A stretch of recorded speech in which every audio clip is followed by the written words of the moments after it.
तो बुलेटिन में सबसे पहले बात वोट बैंक के लिए किसी भी हद तक जाने वाली यूपीए सरकार की। एक ऐसी सरकार जो हमारी और आपकी जेब से पैसा काटकर आतंकवादियों के परिवार वालों को देने का फैसला कर चुकी है। सरकार ने ऐसे परिवारों के पुनर्वास के लिए रोजगार, पैसा और पेंशन देने की योजना को हरी झंडी दे दी है। सरकार का चुनावी तर्क है कि बेसहारा परिवारों की मदद करना उसकी नैतिक जिम्मेदारी है। पिछले 15 सालों में जम्मू कश्मीर में सुरक्षा बलों के सैकड़ों जवान मारे गए, लेकिन उनकी जान की केंद्र सरकार के लिए कोई कीमत नहीं है। कीमत है भी तो उन आतंकवादियों की जो सुरक्षा बलों की गोलियों का निशाना बने, जो देश में खून की होली खेलने की साजिश रच रहे थे। केंद्र सरकार की चली तो अब इन आतंकवादियों के परिवार वालों को सरकारी खजाने से मदद दी जाएगी। उन्हें नौकरी का तोहफा भी मिलेगा और जरूरत पड़ी तो एक मुश्त रकम देकर भी सरकार पूरी मदद करेगी।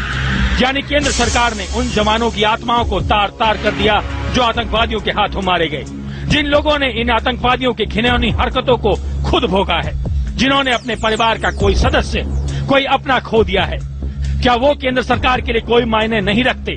पुनर्वास के नाम पर क्या आतंकवादियों के परिवार ही मिले थे? मुमकिन है आतंकवादियों की करतूत से उनके घर वालों का कोई लेना देना ना हो, फिर भी आतंकवादियों ने तो देश पर ही वार किया है।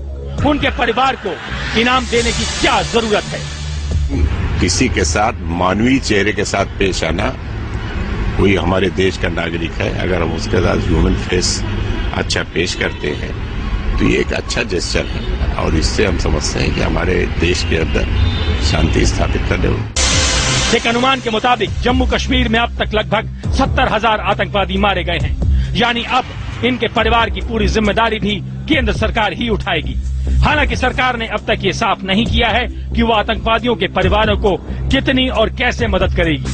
लेकिन 23 जनवरी को प्रधानमंत्री मनमोहन सिंह, केंद्रीय गृह मंत्री शिवराज पाटिल, जम्मू कश्मीर के मुख्यमंत्री गुलाम नबी आजाद और राष्ट्रीय सुरक्षा सलाहकार M.K. नारायणन के बीच हुई एक बैठक में ये फैसला हो चुका है।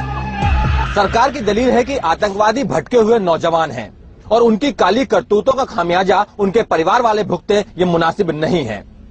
लेकिन सरकार के पास इस सवाल का कोई जवाब नहीं है कि फिर वो ये हमदर्दी सिर्फ कश्मीर के आतंकवादियों के साथ ही क्यों दिखा रही है, और क्या आने वाले वक्त में वो देश के दूसरे इलाकों के उग्रवादियों, नक्सलवादियों और बड़े अपराधियों के परिवार वालों के साथ भी ऐसी ही हमदर्दी दिखाएगी।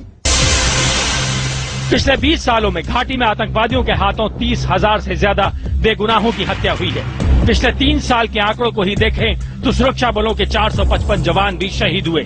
लेकिन इन लोगों का खून, इनकी हत्या को केंद्र सरकार भूलती नजर आ रही है। आखिर सवाल वोट बैंक का है, चुनाव से पहले की हड़बड़ाहट का है। आनंद पांडे, दिल्ली, IBN 7।